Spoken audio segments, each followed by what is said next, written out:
pouvez me rencontrer là-bas et j'ai choisi parmi les ouvrages que je peux proposer les chroniques rurales de notre temps, ce qui n'est pas complètement innocent par rapport aux livres que je vous conseille de lire, qui sont donc... Alors c'est une saga dont 3 tomes ont été publiés, et je dois avouer, il faut avoir la franchise de dire, j'ai lu les 2 premiers, mais pas les 3 tomes.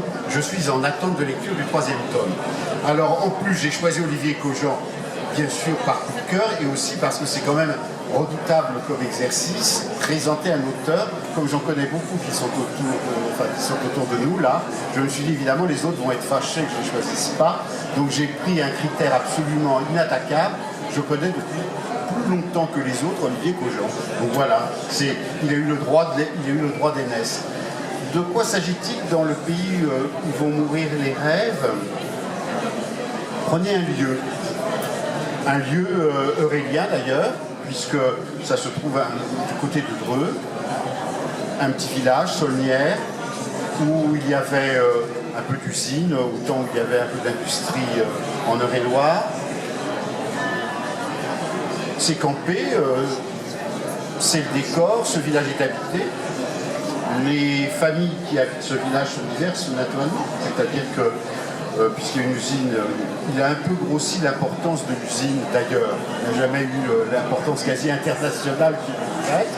Il y a des gens qui sont des travailleurs de la terre, il y a des gens qui travaillent dans cette usine. Ces gens vont se croiser, on va suivre ces familles-là, et ça va commencer, donc c'est le premier tome, en 1898.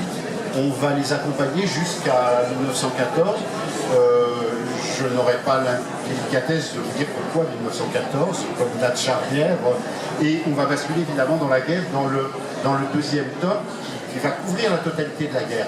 Alors, c'est un fleuve, comme ça, c'est-à-dire que quand vous vous plongez dedans, eh bien, vous êtes mu par ce désir de vous dire, mais celui-là, alors on a évidemment chacun ses humeurs, ses sympathies, ses antipathies. Il y a des personnages qui sont extraordinairement sympathiques, il y a des personnages qui le sont moins. Et on a envie de savoir ce qu'ils vont devenir.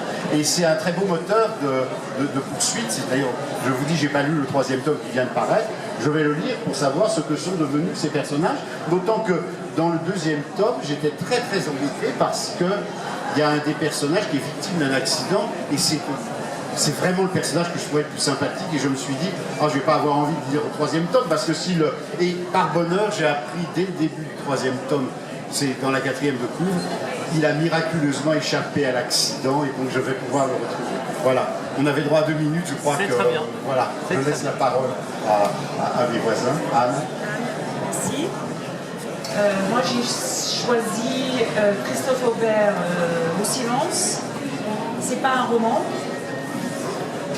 C'est pas un roman, mais j'étais extrêmement touchée par la patience de ce jeune photographe qui a passé des années à se cacher dans la nature et à photographier la faune du Perche. Et moi, j'habite le Perche et c'est un pays qui m'a adopté, moi je suis américaine, depuis une 30aine d'années, et ça ne va pas rester debout. Et ce que je préfère le plus,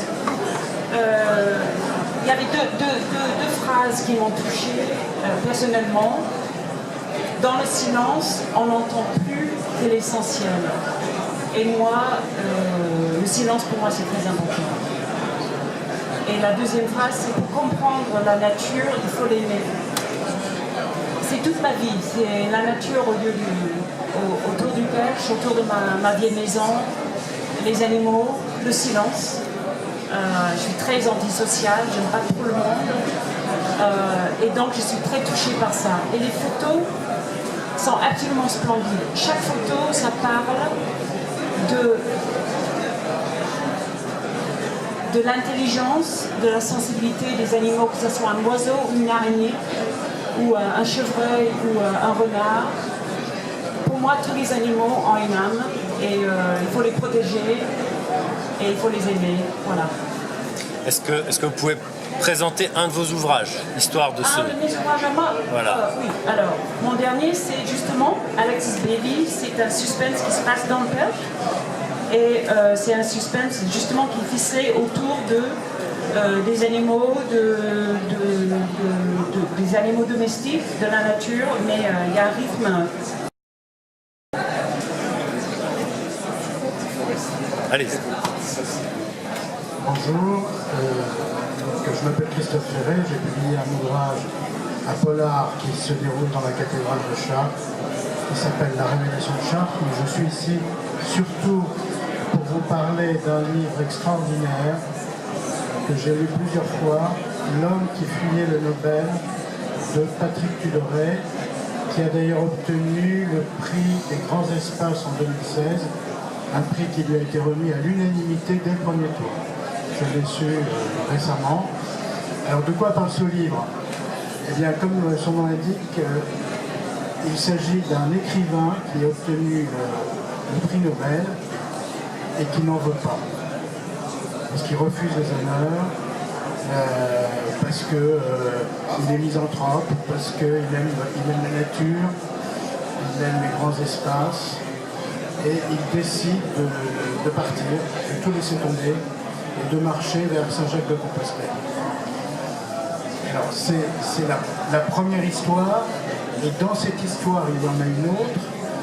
Il est amoureux d'une femme à qui il écrit des lettres qui sont très belles. Et donc c'est à la fois un livre sur l'homme en tant qu'écrivain, en tant que misanthrope, mais c'est aussi un livre d'amour, une histoire que je ne vais pas vous raconter ici en détail puisque nous n'avons que 2 minutes, mais une histoire qui est très belle. Et ce livre, c'est pour ça que je l'adore, il est extrêmement bien écrit, extrêmement touchant, extrêmement poétique, et je vous conseille à tous de le lire. L'auteur est ici, il nous a fait l'honneur de venir, vous pouvez le rencontrer. Merci à vous.